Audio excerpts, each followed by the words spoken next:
변화하지 않는 것은 없기 때문에 색이 공과 다르지 않다고 이야기하는 것이고, 그것을 설명하기 위해 반야심경에서는 오온을 끌어들인다.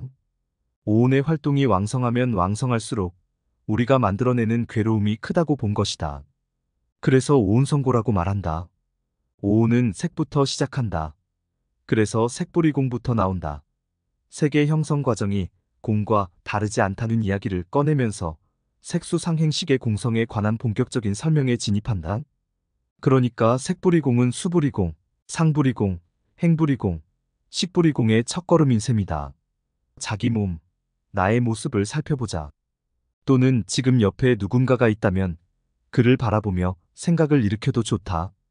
저 사람의 형상을 이루는 모든 것들이 공한 것이로구나. 부모를 비롯한 여러 가지 인연의 요소로 이루어져 있구나 라고 이해할 수 있겠는가?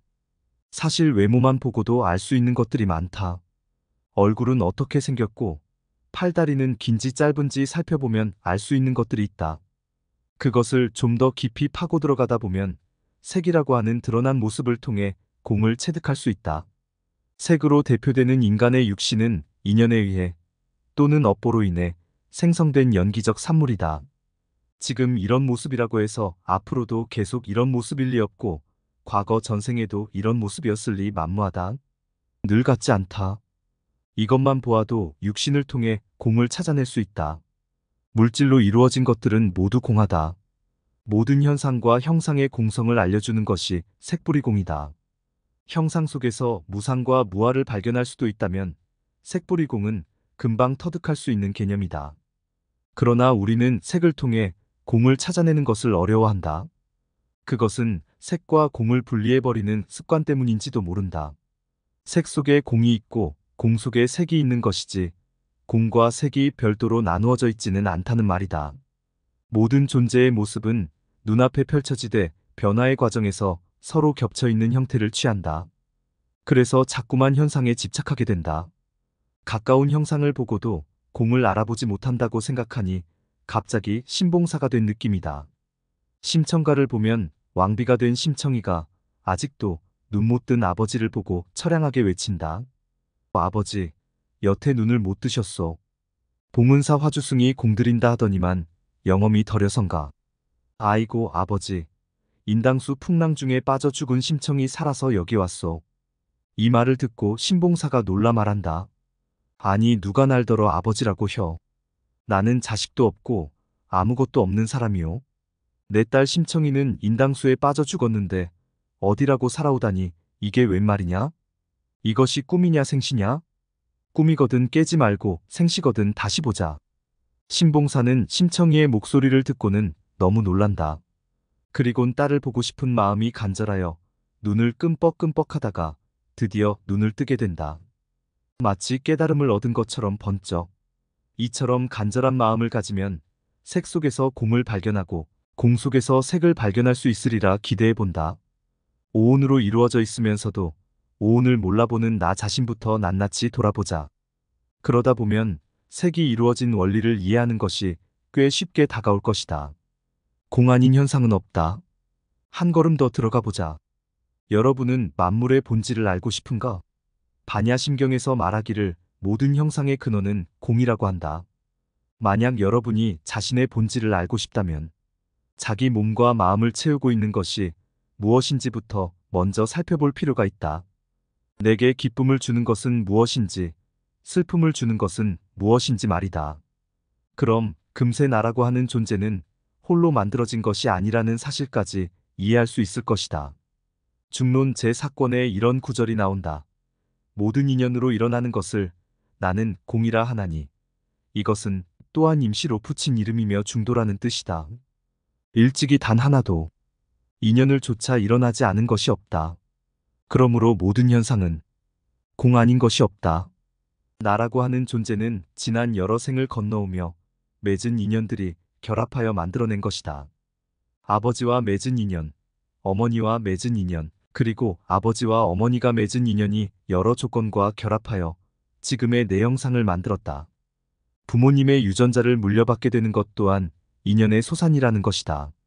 그러므로 여기에는 나라고 할 만한 고정된 실체가 없다. 불교의 가르침에 따르면 우리는 무상과 무아의 개념으로 이를 이해할 수 있다. 다만 용수보살의 경우에는 공과 중도라는 단어를 썼던 것뿐이다. 예를 하나 더 들어보겠다. 지금 내 눈앞에 귤이 있다. 이 귤은 며칠 전 제주도에서 다녀가신 어느 보살님이 보내준 것이다.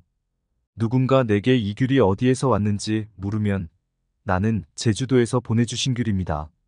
라고 대답할 것이다. 그런데 조금 더 구체적으로 찾아보면 이 귤은 제주도의 어느 농원에서 수확한 것이라고 말할 수 있다. 자, 그럼 조금만 더 깊이 따져보자.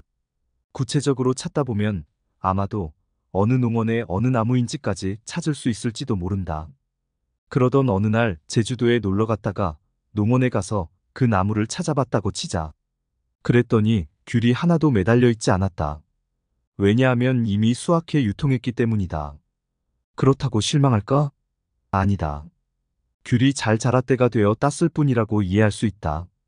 그런데도 나는 이 귤이 어디서 나는지 궁금했다고 치자. 내가 먹은 귤을 찾겠다고 톱을 가지고 와서 나뭇가지를 잘라본다면 어떨까? 분명 어리석은 사람이라고 모두에게 비웃음을 살 것이다. 나무를 잘라본들 귤은 나오지 않는다. 나무를 계속 쪼개보아도 귤이 있을 리 만무하다. 귤은 분명 존재한다. 수확철이 되면 주렁주렁 매달리는 과수지만 지금은 귤이 없다. 그러나 귤나무는 분명 귤을 품고 있다. 지금은 없으나 없다고 할 수 없다. 이것을 가리켜 공하다고 말하는 것이다. 우리는 이 귤나무 속에서 공의 원리를 발견할 수 있어야 한다. 햇볕과 땅과 기후 조건이 맞아떨어져 다시 주렁주렁 매달릴 귤을 상상해보라. 귤이라고 하는 색, 형상의 형성 과정을 살펴보니 무상하면서도 연기적 물질임을 우리는 알 수 있다. 여기에는 귤이라고 할 만한 것이 없다. 그래서 이것을 색불이 공 즉 색은 공과 다르지 않다고 말하는 것이다. 공이라는 것은 우선 현상적으로는 눈에 보이는 것이 있기는 하나 이것의 생성 과정과 소멸 과정을 통찰해보면 실제하지 않는다는 것을 가르쳐준다.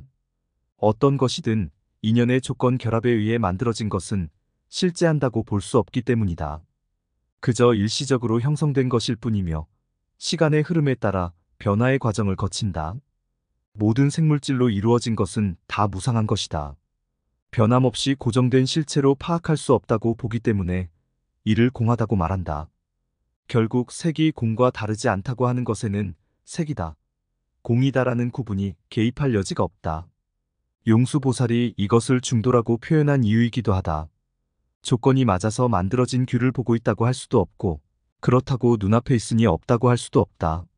있다는 생각도 없다는 생각도 다 자기가 일으킨 분별에 지나지 않는다. 눈에 보이는 것이니 있다고 하고 눈에 보이지 않으니 없다고 말하는 것은 그저 평범한 삶을 살아가는 중생의 안목에 불과할 뿐이다.